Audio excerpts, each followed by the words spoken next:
Ako si Lorna. Kaya ako sumulat ay dahil gusto ko lang maglabas ng aking saloobin sa aking ate Maricel. 5 taon nang biyuda si ate at may 6 siyang anak.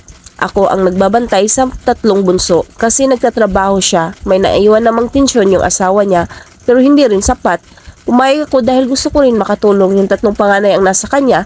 Nung una ayos naman ang lahat hanggang sa nainis ako dahil dinala na ni Maricel yung 3 pa niyang mga anak para dito na manatili. Gulat na gulat si Papa hanggang sa binawalaan na lang iyon. Kaya naging 6 kami lahat. 6 na puro pasaway kapag inutusan hindi sumusunod. Uuwi ng madaling araw, kaka-internet, kakain lang tapos aalis agad. Ni hindi naguhugas ng plato kahit labas ang mga damit hindi magawa. Naawa na ako kina mama sa sarili ko. Isang araw umuwi si Maricel at may kasamang lalaki. May oras pa siyang mag-boyfriend. May panahon kang mag-boyfriend pero wala kang panahon kamustahin yung mga anak mo kung may kinakain pa ba sila o kung buhay pa ba sila.